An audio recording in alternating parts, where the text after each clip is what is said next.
What's happening, fam? L.A.R. movement still moving. Book is entitled Lessons from a Non-Custodial Father at Amazon, Kindle, and Create Space. Link will be in the description box below as usual.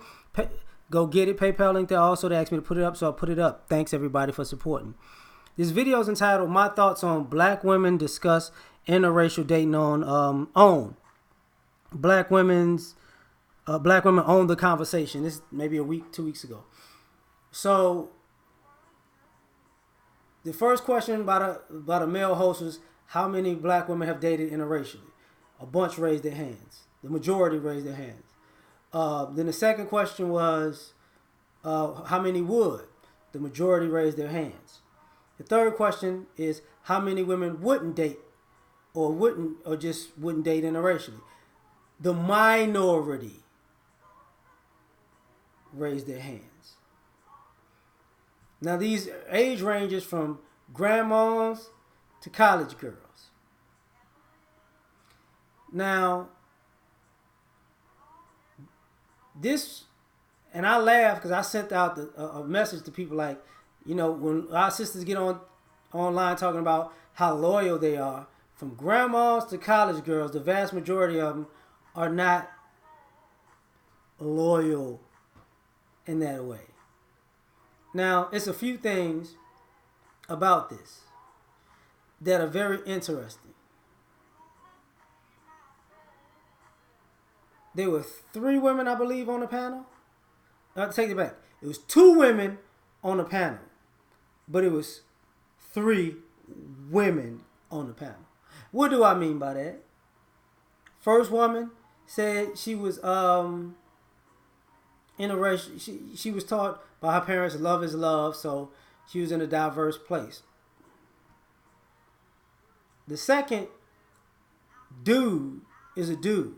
The second is a man who's transsexual, a man whose name is Angelica, who talked about dating an Italian guy for 8 years and not speaking up about racism.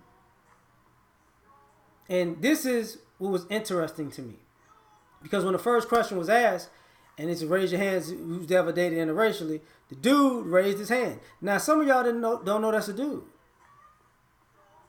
and I'm gonna get to that part too. But that's a guy in a dress.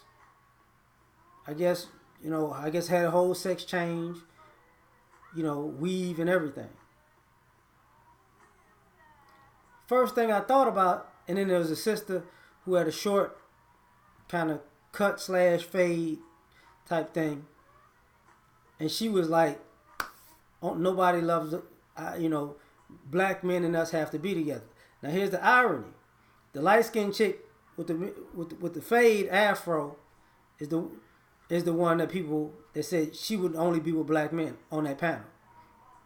Now when people talk about colorism, problem number 1. On the middle of an Oprah show panel, they have a black man who's a transsexual, speaking about black women's dating choices interracially. You actually think there'd be a group of black men sitting somewhere and we'll let a black woman dressed like a dude tell us about interracial dating? No.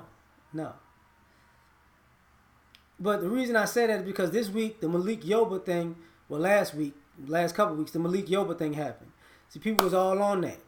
At the same time, this dude comes out and says an Italian dude that he was in a relationship with an Italian dude for 8 years, but nobody says, wait, what?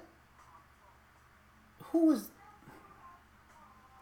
he's not going to tell who the Italian dude is, though. But,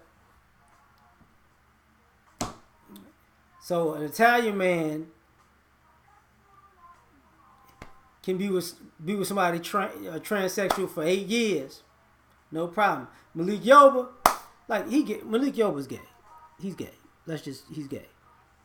Just trying to see yourself as I'm a straight black man. No, you're not. The delegation... He's on the G side of the game. Um, but like I said, after that, the other woman was saying, how she would only be with a black man. But the irony of that is this: if you look at the panel, that means the light skinned woman is the only one that's loyal to black men. That's how they put it. And this ain't a room with heterosexual black men.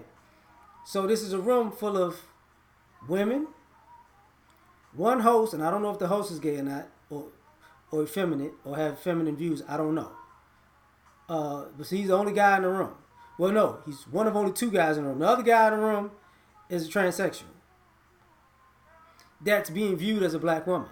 And the reason of my thoughts on this, I'm talking about this, is because how is it that all the talking points that are set online, you're seeing this in real time, like the Muhammad, Tommy Muhammad, him throwing a brick through the window in the nail shop, and then coming back to the nail shop and seeing sisters in the nail shop.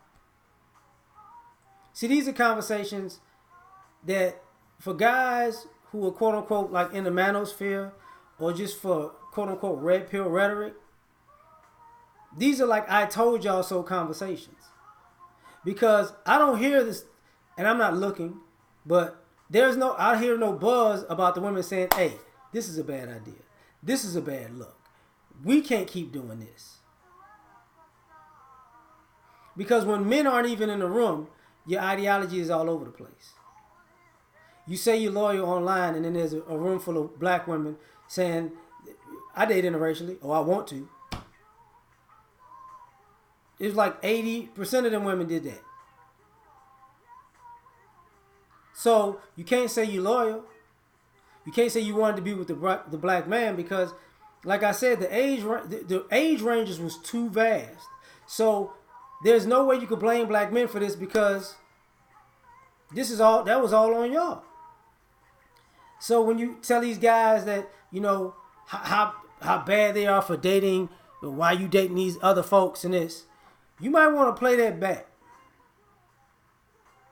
Because part of what's being said is, obviously you ladies have been dating interracially for a while. It's not our fault those guys aren't marrying you. So if you're mad that black men aren't marrying you, but you've been dating interracially, are you really mad that these non-black men aren't marrying you? And does it have anything to do with the lack of femininity? Because, ironically, the person who probably had the most femininity, even on that panel, was a dude. And guys, I've been talking to you ladies about y'all lack of femininity. And if I'm not mistaken, that same dude is like Angelica Ross. That same guy said, why doesn't Black Girls Rock include transgender women? But, hey, it is what it is, right? Now, the other thing about that I found very interesting is when you do something like this, it goes back to when brothers was talking about Scandal and all these other shows and quote unquote bed wenching. The guys got to ask themselves, like, so all of this acquiescing to non-black men is because y'all was with them guys. It wasn't just it's the power, blah, blah, blah. No. You was with them guys, so you was acquiescing to them because that was your boo. It ain't just, he has this position because you got to ask, okay, when another man of another group get in that position, what's going on? Do you acquiesce to them? Or if a brother's in that same position, would you acquiesce to him? And it made me also think of this while I was in there. You know what is funny about the Me Too movement? You really rarely, I think, except for the Indian dude, and Bill Cosby, there was no interracial action like that. Or the interracial action gets squashed very quickly when it's a non-black man with a black woman. But, you know, that's just my thought. I'm going to leave it alone for now.